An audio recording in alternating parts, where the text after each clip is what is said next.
आप गुरु आई कोड गुरु के बारे में बताऊंगी। इसके स्टार्ट से आई कोड गुरु के बेसिकली थ्री मोटिव्स हैं: शेयर, लर्न एंड ग्रो। यहाँ पे आई कोड गुरु पे हम लोग अपना नॉलेज शेयर करते हैं, लर्न करते हैं, और जो हमें हेल्प करता है अपने करियर में उस स्किल्स को ग्रो करने के लिए।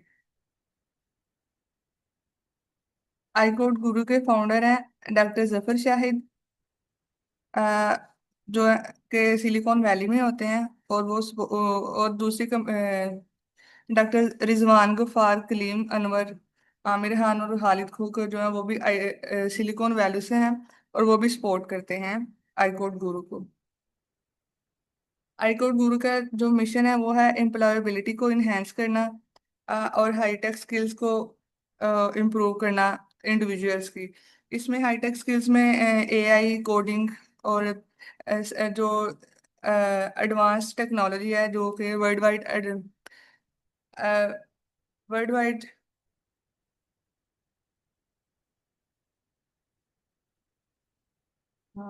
उसके अलावा इंटरनेशनल मेंटोर्स हैं।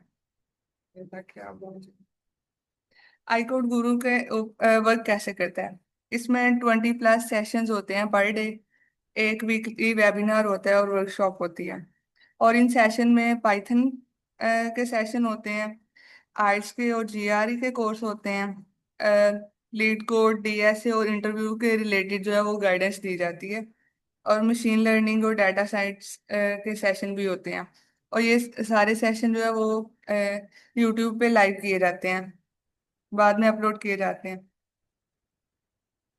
आई कोड की अगर रिसेंट अचीवमेंट के बारे में बात करें तो उसमें यह है कि 100+ जो है अवार्ड वो विन किए हैं स्टूडेंट्स ने ग्लोबली हैकाथॉन्स में पार्टिसिपेट करके। और 100+ जो है स्टूडेंट्स ने फुली फंडेड जो है वो एडमिशन सिक्योर किया है around the world, including USA. इसके अलावा लोकल और इंटरनेशनल जॉब्स के लिए भी हेल्पफुल रहा है।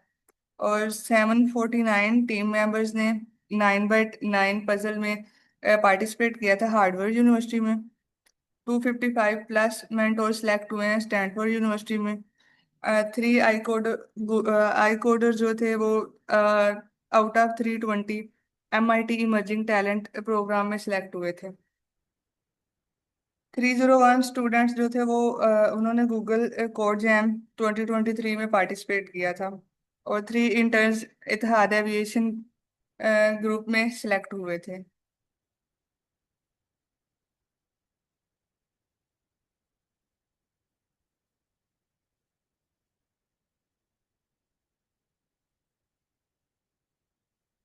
अब हम प्रोफाइल चेक कर लेते हैं कि जिन स्टूडेंट्स ने फुली फंडेड स्कॉलरशिप सिक्योर की थी उनकी प्रोफाइल में क्या था। सीजीपीए की रेंज 3.1 से 3.8 थी। आइल्स 6.5 से 7.5 था। पब्लिकेशन रिक्वायर्ड नहीं थी। जीआरई भी रिक्वायर्ड नहीं थी।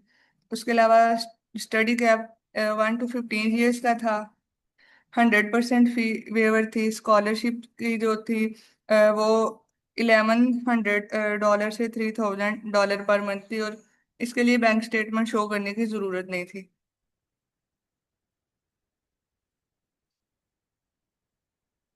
इस स्लाइड में आईकोड गुरु की कम्युनिटी ग्रोथ ग्रोथ दिखाई गई है। 2022 में कम्युनिटी मेंबर्स वो थे 13,000। अभी जो है वो 40,000+ हैं। इसके अलावा स्टैनफोर्ड और हार्वर्ड में पजल डे और इंटरनेशनल एक्टिविटीज में पार्टिसिपेशन की जो है वो हर बार स्टूडेंट्स इंक्रीज हो रहे हैं।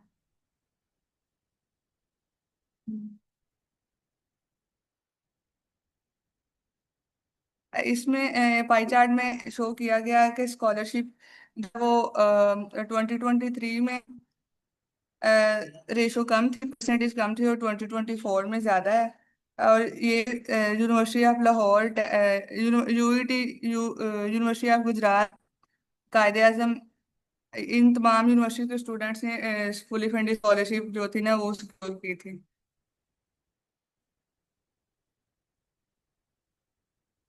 इस स्लाइड में शो किया गया कि इंटरनेशनल अपॉर्चुनिटीज और मैम आयशा, आप ये स्लाइड ये वाली स्किप कर सकती हैं। आप स्लाइड शो कर लें, जो स्लाइड करनी है वो फिर थैंक यू वाली स्लाइड पे आ जाएं। Okay. Thank you miss.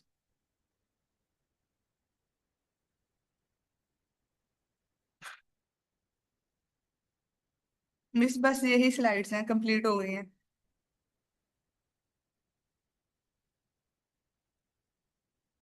Okay, thank you so much ma'am Ayesha.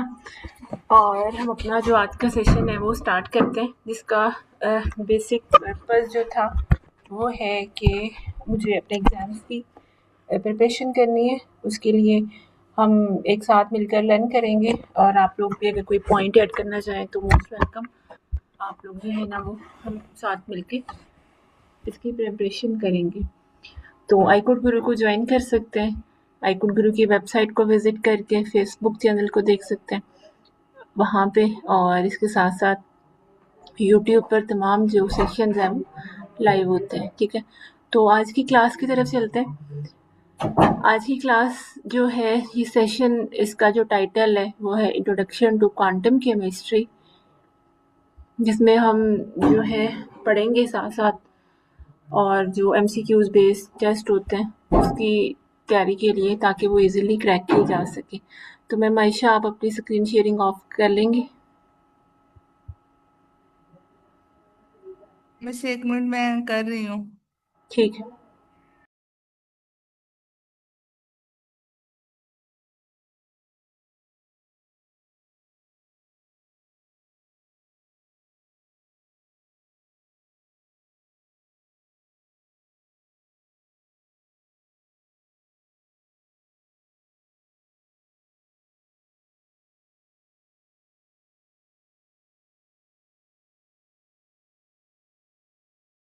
Miss आप मुझे काइंडली बता। ओके।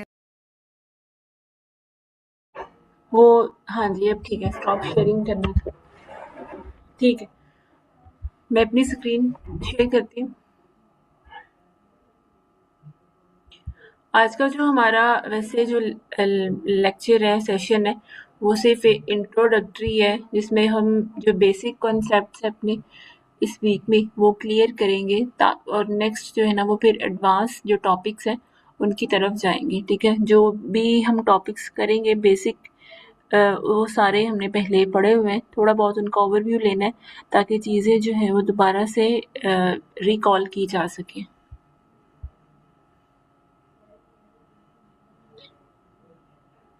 तो मेरी स्क्रीन आप सबके साथ विजिबल होगी? Yes, ma'am. ठीक है।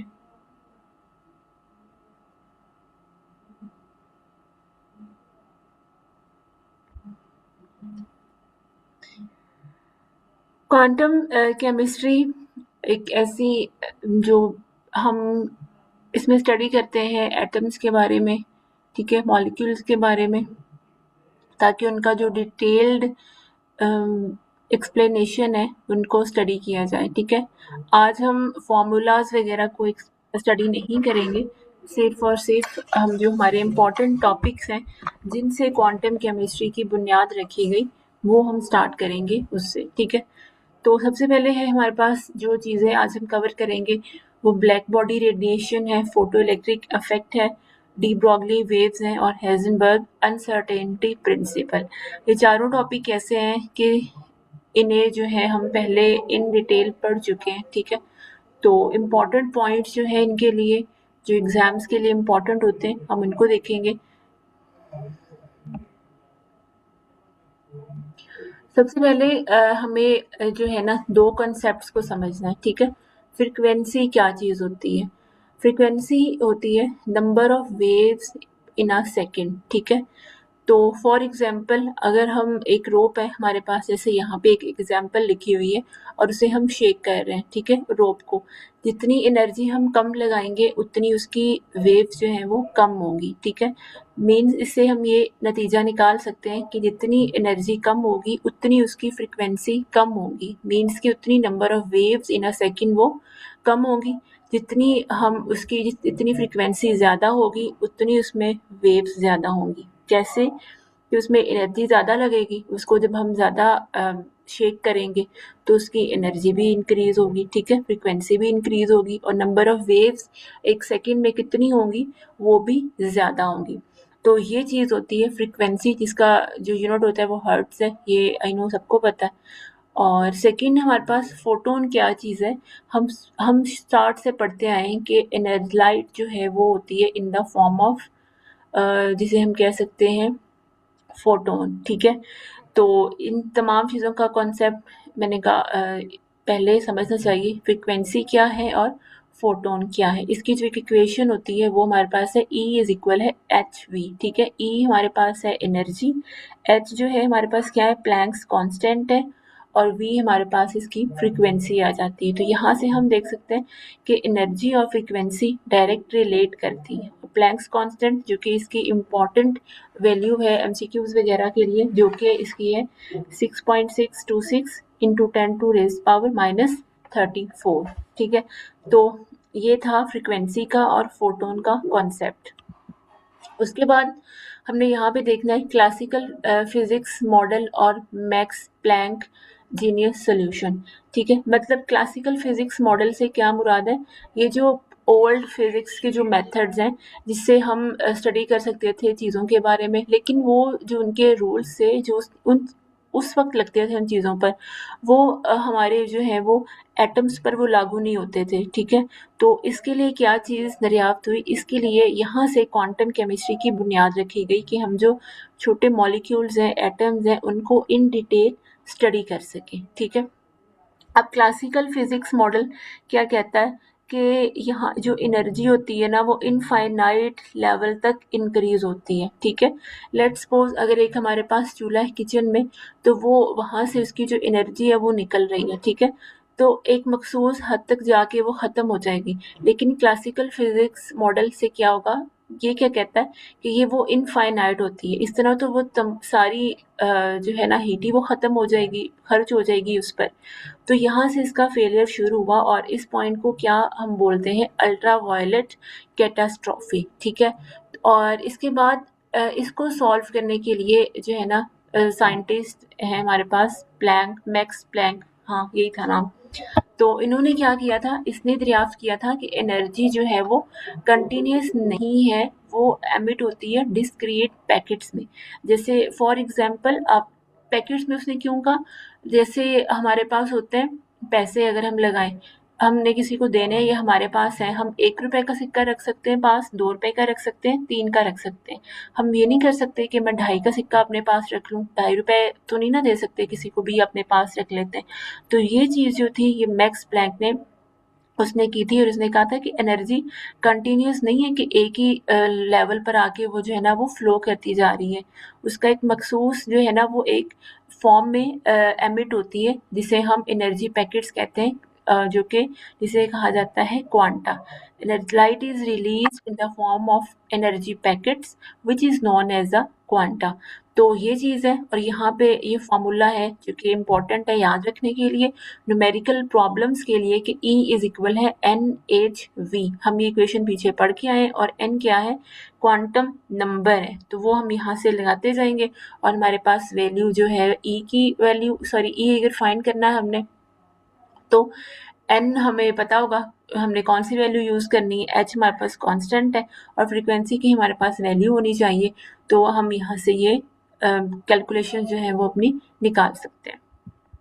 उसके बाद आ जाता है यहाँ पर shining light on metal the collision of photons and electron. Scientist ने ऑब्जर्व किया कि जब शाइनिंग लाइट जो है वो हम क्लीन मेटल पे लगाते हैं, तो उसमें से इलेक्ट्रॉन्स जो हैं वो इजेक्ट होते हैं, ठीक है। ये है मॉडर्न थ्योरी से, जिनकी बुनियाद पर क्वांटम केमिस्ट्री को जिसकी बुनियाद जो है ना वो जिसकी बुनियाद पर क्वांटम केमिस्ट्री आई। तो लेकिन क्लासिकल वेव थ्योरी जो है वो इन चीज़ों को एक्सप्लेन नहीं कर सकती थी। अब क्लासिकल जो मिस्ट्री थी, वो राज था, वो ये था कि जिनकी फ्रीक्वेंसी लो है वो हमारे पास कौन सी होती है, रेड लाइट है, ठीक है, और उसमें से कोई इलेक्ट्रॉन जो है ना वो नहीं निकलता, ठीक है। लेकिन हाई फ्रीक्वेंसी, हाई एनर्जी वाली यूवी लाइट अगर हम किसी भी मेटल पर डालें, तो वहाँ से इलेक्ट्रॉन्स जो हैं वो इजीली निकल आते हैं, ठीक है। अब आइंस्टाइन ने इस चीज़ को कैसे एक्सप्लेन किया, उसकी इक्वेशन हमारे पास ये है कि लाइट जो है वो एक्ट करती है as a beam of particles. एक फोटोन कोलाइड करेगा दूसरे के साथ और एनर्जी जो है वो एक्सचेंज होगी। इक्वेशन यहाँ पे ये याद रखनी है क्योंकि इसमें जो है न्यूमेरिकल्स अगेन उनको सॉल्व करने के लिए ये यूज होती हैं। ठीक है, एच वी हमारे पास क्या होगा, energy of incoming photon bullet, और ये वर्क फंक्शन है जो कि मिनिमम एनर्जी होगी हमें रिक्वायर होगी किसी भी मेटल से इलेक्ट्रॉन्स को निकालने के लिए। ठीक है, तो यहाँ पे क्या होगा, नेक्स्ट चलते हैं। अब हमने जो है ना स्टार्टिंग में हम पढ़ते आए हैं de Broglie wave equation, do moving particles have wave length. तो इसमें हम ये कर देंगे कि आइंस्टाइन ने प्रूव किया था कि लाइट वेव्स जो हैं वो एक्ट करती हैं एज अ पार्टिकल्स के तौर पर, एज अ फोटोन, फोटॉन्स की फॉर्म में। तो एक फ्रेंच साइंस पीएचडी स्टूडेंट था डी ब्रॉगली, उसने जो है ना एक क्वेश्चन पूछा था अब, ठीक है, कि if light waves can behave like particles. ठीक है, तो अगर जो लाइट की जो वेव्स हैं ये फोटॉन्स हैं, क्या ये पार्टिकल्स की तरह अगर बिहेव करते हैं तो क्या हमारे पास जो फिजिकल पार्टिकल्स हैं, ठीक है, क्या ये बिहेव करते हैं एज अ वेव्स की तरह? क्या, तो इसका इसका आंसर ये आएगा यस। ठीक है, तो इसमें ये है कि उसकी जितना ज़्यादा मैस होगा किसी भी बॉडी का उसकी उतनी ही वेव जो है वो कम होगी। ये इनवर्स रिलेट करता है एक दूसरे से, और इस तरह उसकी जो वेव्स हैं वो इतनी छोटी होंगी कि वो जो है ना इजीली आइडेंटिफाई नहीं की जा सकती। इसके लिए जो हमारे पास इक्वेशन है lambda is equal H over P is equal H over M V. Lambda जो हमारे पास होगा डी ब्रॉगली वेवलेंथ है, एम मैस ऑफ पार्टिकल है और वी वेलोसिटी है। ठीक है, आज हमने बस ये टॉपिक्स जो है बस इनकी थ्योरी कवर करनी है ताकि नेक्स्ट जो है हम आगे लेके चल सकें। अब वेव के तौर पर पार्टिकल्स जो है वो कैसे, वाई डोंट वी वेव? ठीक है, क्योंकि मैस जो है वो डिनोमिनेटर में है और माइक्रोस्कोपिक ऑब्जेक्ट्स और जैसे कि बेसबॉल, कार, जैसे मैंने पहले बताया इनके जो मैसेज हैं वो ज़्यादा हैं। जितना मैस ज़्यादा होगा उनकी वेवलेंथ उतनी ही टाइनी होगी और उनको डिटेक्ट करना जो है वो उतना ही इम्पॉसिबल होगा। अब यहाँ पे जो है ना ये हेज़नबर्ग अनसर्टेनिटी प्रिंसिपल है कि हम कोई भी जो मूविंग पार्टिकल है उसकी एक चीज़ को डिटेक्ट कर सकते हैं, या हम उसकी पोजीशन फाइंड कर सकते हैं या हम उसका मोमेंटम देख सकते हैं। तो इसका फार्मूला हमारे पास होगा del X dot del P H over two. तो ये जो है ना हम इसका फार्मूला याद रखेंगे इम्पॉर्टेंट। एक हमने यहाँ पे रिवाइज किया प्लैंक्स कांस्टेंट जो कि उसकी वैल्यू है 6.626 इंटू 10⁻34। इसके साथ हमने एक और इक्वेशन की थी एच वी माइनस जो है आई थिंक वो वर्क डन था जो कि required to remove the electron from the metal. ठीक है, तो ये चीज़ थी यहाँ पर हेज़नबर्ग अनसर्टेनिटी प्रिंसिपल में। और ये एक मैंने जो स्लाइड बनाई है वो इस वजह से है कि जो इम्पोर्टेंट पॉइंट्स हैं उनको जो है ना वो याद रखा जा सके। एक इक्वेशन हमने पढ़ी ब्लैक बॉडी, उसके लिए मेन फार्मूला क्या था, E इज इक्वल है एच वी। ठीक है, तो lambda maximum temperature is equal to B आ जाएगा। और फोटो इलेक्ट्रिक का फार्मूला यहाँ पे बहुत ज़्यादा इम्पॉर्टेंट है। डी ब्रॉगली की इक्वेशन भी यहाँ पे हम याद रखनी है और अनसर्टेनिटी प्रिंसिपल जो है वो भी यहाँ पे इम्पॉर्टेंट है। ठीक है, इलेक्ट्रॉन का मैस हम सबको पता है कि वो कितना है 9.11 इंटू 10⁻31 किलोग्राम। और यहाँ पे जो है ना हम सारे अगर डॉट्स को देखा जाए, सबसे पहले जो है ना क्लासिकल थ्योरी उसका क्या था कि वो वहाँ से क्वांटम केमिस्ट्री की जो है ना वो बुनियाद रखी गई कि वो लाइट जो पार्टिकल्स हैं एटम्स वगैरह इलेक्ट्रॉन्स वगैरह इनके लिए वो इनको नहीं कर सकती थी, क्या उसको कह सकते हैं, फाइंड वगैरह। ठीक है, इस तरह। और इसके लिए जो है ना क्वांटम केमिस्ट्री इस ये यूज़ की गई, इसके लिए हम ये इस्तेमाल करते हैं। और फोटो इलेक्ट्रिक इफेक्ट हमने पढ़ा। ठीक है, प्लैंक्स की जो इक्वेशन थी वो हमने पढ़ी और उसके अकॉर्डिंग क्या था कि लाइट जो है वो एक्ट करती है in a form of energy packets जिसे हम बोलते हैं क्वांटा। डी ब्रॉगली की इक्वेशन थी कि एनर्जी जो है ना वेव नेचर के बारे में पढ़ा, डुअल नेचर। और फिर हेज़नबर्ग अनसर्टेनिटी प्रिंसिपल को पढ़ा कि या तो पोजीशन फाइंड की जा सकती है या इसका मोमेंटम देखा जा सकता है। तो ये हम पहले देखेंगे। यहाँ तक किसी का कोई क्वेश्चन है तो आप लोग पूछ सकते हैं।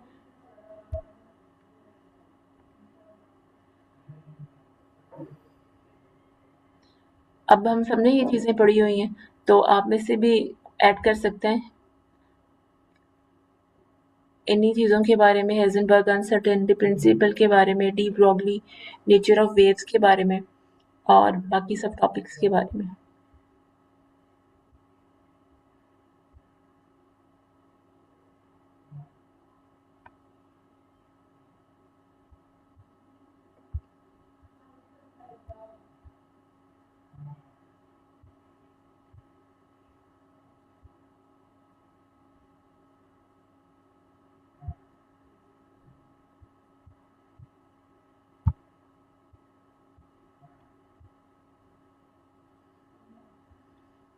किसी ने भी ऐड नहीं करना कोई भी पॉइंट? तो मेरे पास एक न्यूमेरिकल है, हम वो सॉल्व करते हैं। मैं चैट में उसका जो है ना भेजती हूँ।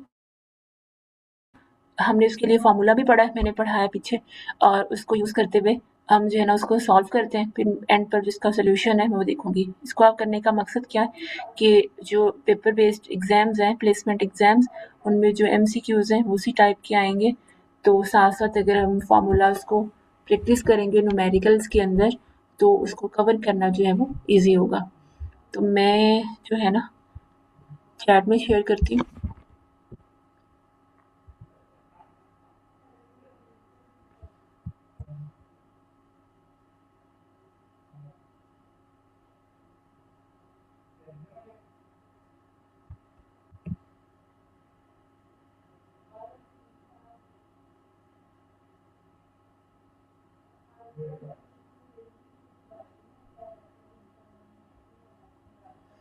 मैं ऐसे ही लिख देती हूँ वैल्यूज, 1 मिनट।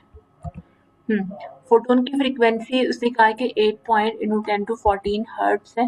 वर्क डन जो है वो एनर्जी जो रिक्वायर है to remove the electron from the metal, वो हमारे पास है 2 इलेक्ट्रॉन वोल्ट। तो काइनेटिक मैक्सिमम काइनेटिक एनर्जी जो है वो कितनी होगी? तो इसको जो है ना आप लोग बाकी तो केमिस्ट्री के हैं आई थिंक, तो इसको आप लोग फाइंड कर कैलकुलेट करें। मैं इसका सोल्यूशन भी आप लोगों के साथ शेयर करती हूँ।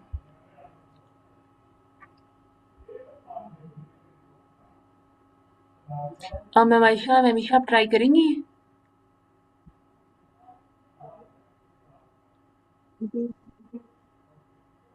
ठीक है, आप करें, मैं भी करती हूँ। फिर हम जो है ना इसको देखते हैं। 2 मिनट हैं तो इसको सॉल्व करते हैं।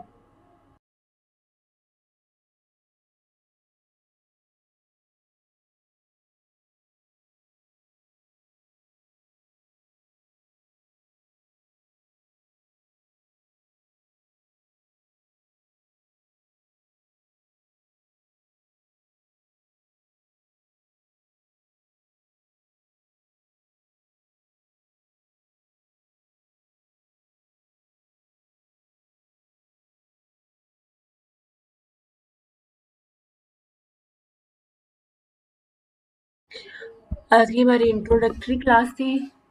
जैसे मैंने पहले बताया कि बेसिक जो चीज़ें हैं उनको रिकॉल किया जाए, तो वही जो मैंने टॉपिक्स हमने पढ़े और जो एग्जाम्पल मैंने शेयर किए मैं उसके लिए स्क्रीन शेयर करती हूँ अपनी, फिर हम उसको समझते हैं।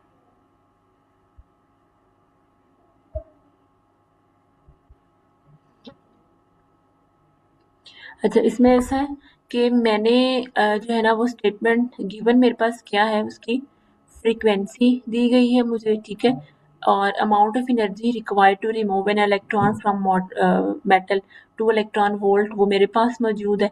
और मैम मेरे पास प्लैंक्स कांस्टेंट जो है जिसकी वैल्यू मैंने पहले बताई थी 6.626 इंटू 10⁻34 जाउल पर सेकेंड।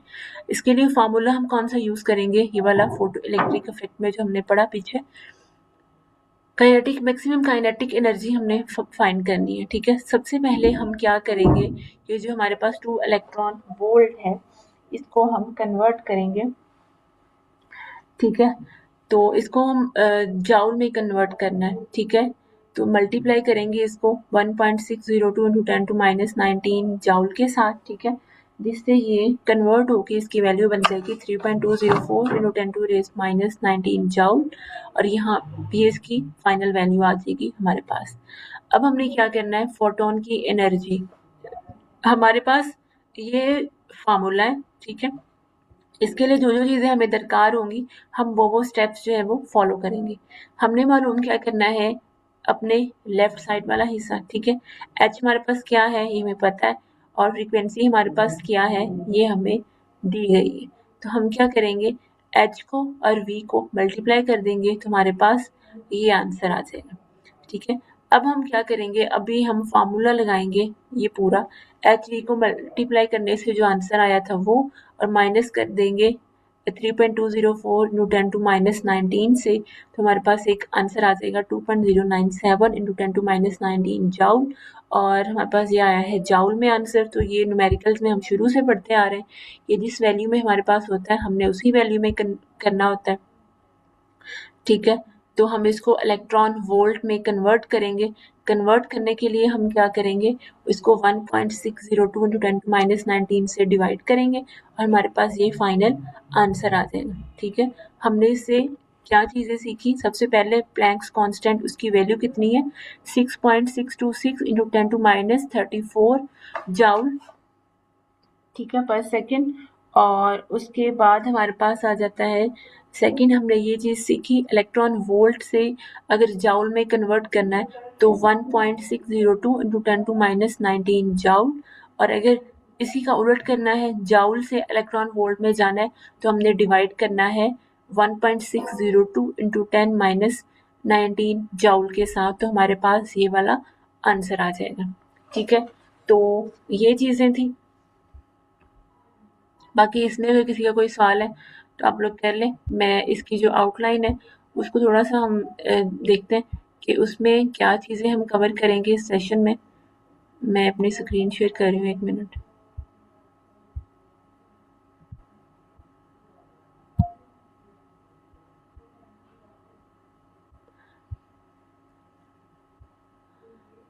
अच्छा, इसमें ऐसा है कि जैसे कि मैंने पहले कहा कि फर्स्ट वीक जो है हमारा, इसमें हम इंट्रोडक्टरी क्लास लेके चलेंगे। लाइक जो है ना, हम टॉपिक्स जो हमने पीछे पढ़े हुए हैं उनको रिवाइज करेंगे, कुछ नए भी हैं अंदर।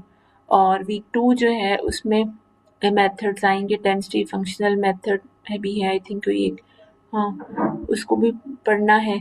और जो कि अप्रॉक्सीमेशन मेथड्स में है। उसके बाद ये सारी चीज़ें जो मैंने यहाँ पे नोट की हुई, और इनके लिए इसकी जो रेफरेंस बुक्स हैं जो मैंने यूज़ किए हैं वो ये वाली है, MC query quantum chemistry second edition. इसमें ये सारे टॉपिक्स जो हैं वो इजी वे में एक्सप्लेन किए गए हैं। तो यहाँ तक अगर किसी का कोई सवाल है तो हम लोग ले लेते हैं, बाकी नहीं है तो फिर इसको देखते हैं क्या करना है।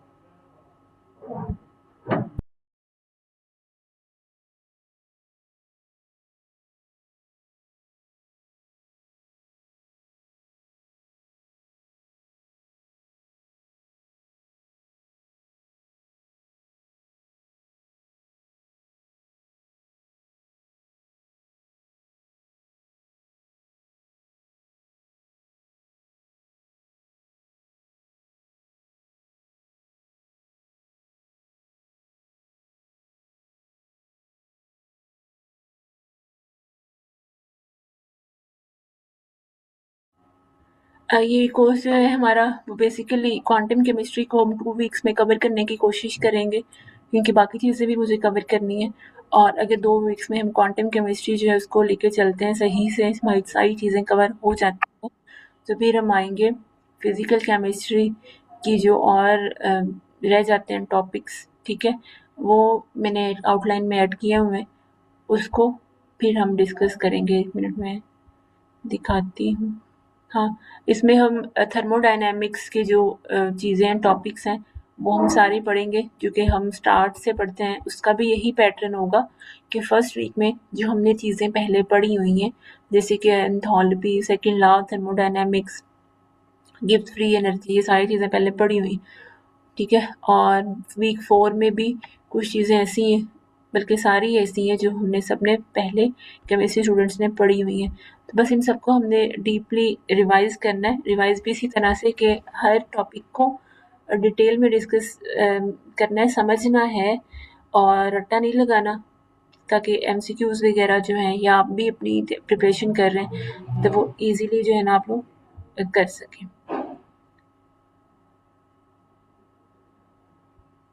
तो मैं जो है ना जल्दी से हम लोग रिकैप कर लेते हैं, ठीक है? मैं रिकैप करवाती हूँ और फिर हम क्लास जो है वो अपनी एंड कर लेंगे।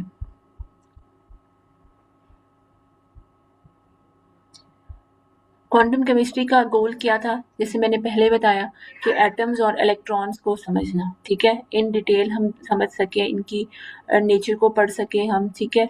और हमें ये ज़रूरत क्यों पेश आई? क्योंकि जो क्लासिकल फिज़िक्स थी, जो हम पहले पढ़ते थे, वो सिर्फ लार्ज ऑब्जेक्ट्स के लिए काम करती थी, जिस वजह से हम इन चीज़ों को स्टडी नहीं कर पाते थे। तो जो है ना फिर क्वांटम केमिस्ट्री ये जो है ना इसकी फाउंडेशन रखी गई। अब प्रॉब्लम जो है ना ये थी कि हमने स्टडी करना है लाइट को, एटम्स को, ठीक है? और आज का जो मैंने टॉपिक बताए थे कि हमारा गोल क्या था कि हम black body radiation, photo electric effect, de Broglie waves और हेजनबर्ग अनसर्टेनिटी प्रिंसिपल जो है इन 4 चीज़ों पर अपनी ग्रिप जो है वो स्ट्रॉन्ग कर सकें, ठीक है? इनको रिवाइज कर सकें। सबसे पहले मैंने क्या बताया था कि हम फ्रीक्वेंसी के बारे में देखते हैं। फ्रीक्वेंसी क्या चीज़ है? Number of waves in a second. मैंने उसके लिए रोब की एग्जांपल दी, ठीक है? कि एनर्जी ज़्यादा होगी, फ्रीक्वेंसी भी ज़्यादा होगी, एनर्जी कम होगी, फ्रीक्वेंसी भी कम होगी। क्यों? क्योंकि E इज इक्वल है एच वी। फ्रीक्वेंसी और एनर्जी डायरेक्ट रिलेट करती हैं। एच क्या है हमारे पास? प्लैंक्स कांस्टेंट है और इसकी वैल्यू है 6.6। इसका 6.626 इंटू 10⁻34, ठीक है? तो अब डेफिनेशन भी समझ में आ गई कि हमारे पास फ्रीक्वेंसी क्या चीज़ है। अब हमने ये पढ़ना है फोटॉन्स क्या चीज़ होते हैं। लाइट जो है वो कंटिन्यूस एक वेव फॉर्म में नहीं होती, बल्कि इसके छोटे छोटे पैकेट्स होते हैं, ठीक है? और हर पैकेट में फोटोन मौजूद होते हैं। नेक्स्ट मैंने बताया कि एक मेटल रॉड के बारे में, जब हम उसे हीट करते हैं तो उसका जो कलर है वो चेंज होता है, रेड से ऑरेंज, ऑरेंज से वाइट, ब्लू। जितनी एनर्जी ज़्यादा होती जाती है फ्रीक्वेंसी, उतने तब जैसे जैसे कलर बदलते जाते हैं। अब क्लासिकल फिजिक्स की क्या प्रॉब्लम थी कि यूवी रीजन पर एनर्जी जो है वो इनफाइनाइट हो जानी चाहिए, ठीक है? जब लास्ट स्टेज आती है जिसमें, ठीक है, तो इनफाइनाइट हो जानी चाहिए, लेकिन रियल लाइफ में ऐसा नहीं होता। तो यहाँ पे आके क्या हुआ? क्लासिकल जो थ्योरी थी, फिजिक्स थी, वो यहाँ पे आके फेल हो गई और इस पॉइंट को एक नाम दे दिया गया अल्ट्रा वायलेट कैटास्ट्रॉफी, ठीक है?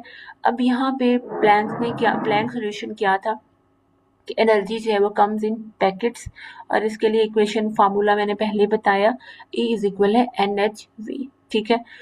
उसके बाद हमने पढ़ा फोटो इलेक्ट्रिक इफेक्ट के बारे में पढ़ा कि जब लाइट मेटल पे हम डालते हैं, फॉल कर होती है, तो इलेक्ट्रॉन्स उसमें से क्यों निकलते हैं, ठीक है? तो उसके बारे में हमने पढ़ा। फिर उसके बाद हमने आइंस्टाइन की एक्सप्लेनेशन जो थी उसने दी वो पढ़ी कि light is made of photons. Light जो है छोटे छोटे पैकेट से बनी है जिसे हम फोटॉन्स बोलते हैं, और हर फोटोन के पास एनर्जी होती है, और एक फोटोन जो है ना हिट करता है 1 इलेक्ट्रॉन को। और इसके लिए हमने एक इक्वेशन पढ़ी, फार्मूला पढ़ा, जिसको यूज करते हुए हमने एक न्यूमेरिकल भी छोटा सा वो सॉल्व किया। एच वी हमारे पास क्या है? एनर्जी ऑफ फोटोन है। और वर्क फंक्शन क्या चीज़ है? मिनिमम एनर्जी नीडेड है टू रिमूव द इलेक्ट्रॉन, ठीक है? अब यूवी लाइट से जो है ना यहाँ से इससे इलेक्ट्रॉन्स क्यों एमिट होते हैं, मैंने जो पहले बताया। और दूसरी लाइट से क्यों नहीं एमिट होते? क्यों? क्योंकि यूवी लाइट जो है इसकी फ्रिक्वेंसी बहुत ज़्यादा होती है। फ्रिक्वेंसी ज़्यादा होगी, फोटॉन्स की एनर्जी हाई होगी, तो वो मेटल की जो प्लेट है उससे वो बाहर निकलने की कोशिश करेगा, जिससे वो इजीली निकल जाता है। और ब्राइट रेड लाइट अगर होगी तो वो इसके बिल्कुल उलट होगी। फाइनल हम ये कह सकते हैं कि फ्रीक्वेंसी जो है ना उसकी वो डिसाइड करेगी कि इलेक्ट्रॉन जो है वो बाहर आएगा या नहीं आएगा, ठीक है? उसके बाद हमने डी ब्रॉगली वेव्स के बारे में पढ़ा कि अगर लाइट बिहेव कर सकती है एक पार्टिकल के तौर पर, ठीक है? तो क्या पार्टिकल्स बिहेव कर सकते हैं एज अ वेव के तौर पर, ठीक है? तो इसका आंसर सिंपल हम कहेंगे यस, और इसका फार्मूला हमने यूज करना है डी ब्रॉगली के लिए, लैम्डा इज इक्वल है H/mv। मीन क्या है इसका? कि हर मूविंग पार्टिकल की वेवलेंथ होती है। अगर हम इस फार्मूले के अकॉर्डिंग देखें, लैम्डा इज इक्वल H/mv, जितनी वेवलेंथ ज़्यादा होगी उतनी उसकी फ्रीक्वेंसी कम होगी। तो वेवलेंथ और फ्रीक्वेंसी क्या करेंगे? आपस में इनवर्स रिलेट करेंगे। उसके बाद हमने पढ़ा हेज़नबर्ग अनसर्टेनिटी प्रिंसिपल। क्या हम इलेक्ट्रॉन की स्पीड और पोजीशन को एक ही टाइम पे मेजर कर सकते हैं? इसका आंसर होगा नहीं। इसका हमने फार्मूला पढ़ा। और उसके बाद जो है ना, एग्जाम्स के रिलेटेड जो फार्मूलाज हैं उनका एक क्विक सा ओवरव्यू लिया। एनर्जी के लिए कौन सा यूज होना है, फोटो इलेक्ट्रिक फिट के लिए कौन सा होना है, डी ब्रॉगली के लिए कौन सा था, lambda is equal H over M B, uncertainty principle के लिए। अब लास्ट पे एक फाइनल समरी थी, ठीक है। उसमें हमने क्या पढ़ा कि प्लैंक ने क्या कहा था कि लाइट होती है इन the form of energy packets. Einstein का क्या स्टोरी थी, लाइट फोटॉन्स। और डी ब्रॉगली ने हमें वेव्स के बारे में बताया था, और हेज़नबर्ग ने हमें जो है ना मेजरमेंट लिमिट्स के बारे में बताया था कि हम पोजीशन और जो स्पीड है उसको एक साथ मेजर कर सकते हैं या नहीं कर सकते, ठीक है। तो ये चीज़ें थी, और आई होप ये चीज़ें क्लियर हुई होंगी। हमने ओवरव्यू भी ले लिया, रिकैप जो पढ़ा स्टार्ट में, और बाकी चीज़ें जो है वो हम कल को कवर करेंगे। Thank you so much for joining. अल्लाह हाफिज़। हम सेशन एंड कर लेते हैं। ऑर्गेनिक केमिस्ट्री इसमें ऐड नहीं है, ठीक है। इसमें मैंने पहले बताया क्वांटम केमिस्ट्री, और इसमें हम पढ़ेंगे थर्मोडायनामिक्स के बारे में पढ़ेंगे, और लास्ट पे अगर टाइम बचा तो फिर हम इनऑर्गेनिक केमिस्ट्री के बारे में पढ़ेंगे। उसमें ग्रुप थ्योरी जो है वो चीज़ें डिस्कस करेंगे। बाकी हम क्लास एंड करते हैं। Thank you so much. अल्लाह हाफिज़। Ma'am Fauzia, over to you. Okay.